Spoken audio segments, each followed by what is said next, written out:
shopping, t'es genre gros consommateur. J'ai vu que tu faisais un petit peu du lèche-vitrine devant l'Apple Store là tout à l'heure. Ouais. Alors, donc, je suis un Apple addict, donc ça voilà, déjà. Et je fais jamais de shopping. Jamais? Alors là, ça va être très vite réglé. Ce parti-là, c'est je ne fais jamais de courses.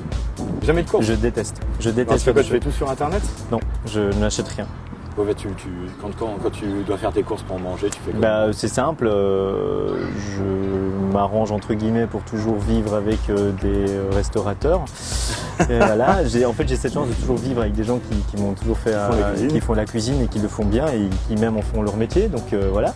Alors qu'est-ce que tu fais? Tu donnes juste ta carte bleue et... En général oui, mais pour le coup c'est vrai, tout ce qui est alimentaire est une chose qui me j'adore manger de bons plats, j'adore tout ça, donc je suis pas du tout un adepte de la malbouffe, pas du tout ça, mais je ne sais absolument pas cuisiner et ça m'emmerde mais à un plus haut point d'aller dans une grande surface commencer à acheter à bouffer. Donc quand je suis tout seul, ce qui est le cas à Toulouse, c'est entre chips et pâtes et fromage, en gros mon alimentation de base. Tu dis que tu fais pas du tout de shopping, mais tu es quand même un Apple addict. Alors tu fais quoi? Alors tu vas sur Internet, tu vas sur la... À part pour Apple, c'est le seul truc. Il faut savoir qu'à Bruxelles, il n'y en avait pas, donc c'est des retailers qu'il y a. Il n'y a pas d'Apple Store, donc effectivement. Après, je suis un Apple addict, mais je fais avec mes moyens aussi. Donc c'est beaucoup d'occasions, achat-vente, ce genre de choses là. Mais c'est vrai que j'achète jamais de fringues, j'achète jamais de. Ah voilà, j'allais venir. Comment tu t'habilles? Alors là, je vois que tu as été habillé par Morning Players. Voilà, après on se débrouille pour être dans une firme qui t'habille, donc ça c'est cool. Non mais pour le coup c'est vrai, je vais faire, j'y vais, ça me prend une demi-heure, j'y vais, je prends une chemise, le modèle me plaît, ok, boum, j'en achète 5 ou 10, la même ou presque, et pareil, j'essaye un pantalon, il me plaît, je vais en acheter 5. Les godasses c'est pareil, ça me plaît, boum, je vais en acheter 3 et voilà. En une fois, je fais mes courses de l'année et de l'année donc. Je fais mes shopping de l'année en une fois. Ouais, moi je me prends pas du tout la tête, j'ai horreur de ça. Je suis plutôt à ce que disait Albert Einstein, qui avait toujours les mêmes habits. Et c'est vrai que je suis souvent habillé de pareil parce que j'ai plusieurs fois la même chemise, le même pantalon, le même pull, le même machin. Exactement. Ouais. Alors moi je t'avoue que je déteste faire mes courses quand il s'agit d'aller faire, d'aller dans les grandes surfaces pour acheter à manger. Je le fais sur Internet, les drives, les machins. Mais après, tu vois, c'est pareil quand tu vas t'acheter les fringues, ça me saoule toujours. Tu vas faire 50 000 trucs, il n'y a jamais de taille pareille d'un magasin à l'autre. Non, par contre, ce que j'aime bien, et j'ai retrouvé ça à Toulouse, c'est de flâner dans la ville, donc de se balader. Et j'aime bien les petites échoppes, donc découvrir un antiquaire. J'adore faire les antiquités, donc j'aime bien aller voir les antiquaires, j'aime bien aller voir les disquaires, j'aime bien ça. Seul j'y vais pas parce que ça me gave, mais effectivement lorsqu'on se retrouve à deux, à ce moment-là je fais volontiers ça, où on fait 2-3, on s'arrête, on boit un petit verre, on fait 2-3, on s'arrête, on boit un petit verre. On s'arrête, on boit 2 verres parce qu'on a déjà bu 2, on s'arrête. Voilà, on s'arrête un peu plus longtemps la dernière fois. Mais en général, oui, les journées sont assez chargées. Non pas en achat, mais on s'hydrate beaucoup. Alors t'es pas obligé de dire un truc super intelligent, mais qu'est-ce que t'en penses d'une manière générale? D'une manière, voilà, je pense que après je suis ni pour l'un ni pour l'autre que du contraire, comme disait Coluche. Voilà, il disait ça, je suis ni de droite ni de gauche que du contraire. Je pense que simplement c'est hyper compliqué de gérer, c'est hyper compliqué d'avoir un avis politique parce que il n'y en a pas un qui vaut mieux que l'autre. Et je pense que la meilleure politique est un mélange de tout simplement. Un mélange au sein d'un gouvernement de toutes les valeurs, car toutes les valeurs doivent exister et cohabiter. Et si on garde l'esprit collectif, comme objectif plutôt que l'esprit individuel, à ce moment-là, je pense que c'est ça qu'il faut, c'est le collectif qui doit primer. Alors je pense que c'est une pensée que je suis pas le seul à partager, mais je pense que les hommes politiques de plus en plus ont conscience du fait qu'il faut équilibrer les choses, et on le voit qu'il y a quand même des politiques de droite qui partent vers la gauche, de gauche qui partent vers la droite, mais on se rend compte aussi qu'il y a quand même une notion aussi de marketing, de communication envers les votants. Et que du coup, tu vois, il y a quand même des gens qui, aujourd'hui, tu as un parti politique qui s'est construit sur une base, et tu as une base qui peut être extrêmement à gauche, mais les gens au pouvoir ont tendance à plus tellement croire qu'on peut être aussi à gauche, et donc il faut un petit peu mettre de l'eau en son vin, mais ils ont tellement peur aussi de se couper de leur base et des votants, et de ne plus avoir de place en fait. Exactement.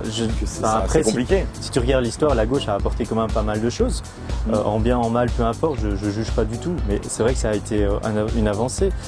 La droite, effectivement, si on prend juste la valeur absolue de droite, qui est un modèle ultra-libéral, on sait que c'est l'échec. Si on prend la valeur de gauche ultra et qu'on peut aller même carrément jusqu'au communisme, on sait que c'est un échec. Moi, je viens d'un pays où, quoi que tu fasses, le système belge, et quoi que tu fasses ou quoi que tu votes, c'est grosso modo toujours la même chose. Ça a changé dernièrement. Alors avant-dernièrement, on a quand même mis 2 ans à avoir un gouvernement. Ouais. C'est grâce à ça qu'on a quand même passé bien la crise. Mais maintenant, on a un gouvernement qui est plutôt orienté vers ce qu'on ne voulait pas. Donc ça, c'est assez cool. Est-ce que la vie économique a changé ? Pas spécialement. Je veux dire, on a un système belge qui n'est pas du tout le même qu'en France, c'est-à-dire qu'en France, vous votez réellement pour des gens. Nous, quand on vote pour des gens, après, on ne sait pas trop, on va mettre la voix, si on va la mettre à quelqu'un d'autre ou quoi, on peut voter pour le parti, du coup, on s'arrange avec les voix. D'accord. C'est très compliqué le système belge, je ne vais pas l'expliquer ici. Donc je pense que simplement, à partir du moment où tout le monde il est conscient que il faut de l'argent pour tout le monde, que ça ne sert à rien de taxer impunément ceux qui gagnent beaucoup d'argent, parce qu'à ce moment-là, c'est une fuite de capitaux. Enfin, je veux dire, c'est ça qu'il faut comprendre. C'est un équilibre qu'il faut trouver. Ceux qui gagnent beaucoup d'argent sont d'accord de payer un peu plus, c'est vrai, mais pas au-delà quand même d'une certaine limite, sinon ils se barrent dans d'autres pays et on peut les traiter de tous les noms. Mais quelque part, imaginez qu'on vous prend 75% de votre argent, qu'est-ce que vous diriez ? Même si les 25% vous permettent encore d'être riche, ok, mais je préfère que cette personne elle en donne peut-être que 60%. Parce que 60% de quelqu'un qui gagne énormément d'argent, ça reste quand même beaucoup plus que simplement s'il se barrait. Il y a un moment, il faut comprendre ça. C'est tout est en équilibre. De nouveau, je suis pas politicien. J'ai juste des idées qui est, je veux que tout le monde se sente heureux et tout le monde vive bien. Et quand je vois la caissière dans un magasin qui fait des horaires à la con et que la fille elle gagne que 1000 ou 1200 euros, ouais, moi je suis triste pour elle, quoi. Franchement, parce qu'elle mérite plus, parce que c'est dur. Elle a des gens toute la journée qui font chier. Toi, tu crois que ça va... T'es optimiste, Non. Utopiste? Je suis utopiste, je suis quelqu'un d'utopie, oui, effectivement, mais je suis absolument pas optimiste, non. Je suis pas quelqu'un d'optimiste. Après, il y a des courants, je connais des personnes en Belgique, à Bruxelles, qui font des courants, effectivement, ça se voit maintenant de plus en plus, où autour de soi, des gens arrivent à relayer une information en grosso modo, de groupes, de communautaires. Donc il y a des micro-communautés qui se forment petit à petit. Et ces micro-communautés plutôt bobo, écolo, grosso modo, il y avait un moment... Elles ont quel impact sur la vie, exemple, elles ont un impact plutôt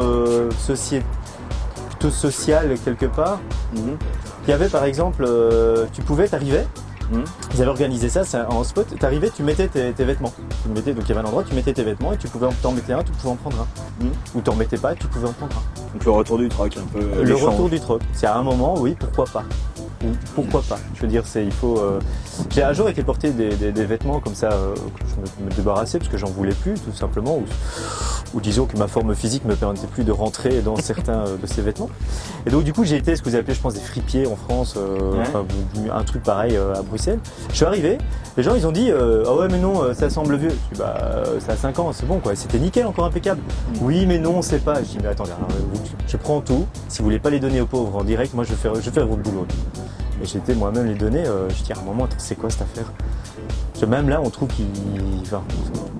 il faut pas m'allumer sur des trucs pareils. Ou alors en haut je veux bien, avec une bouteille je veux bien, mais en haut physiquement.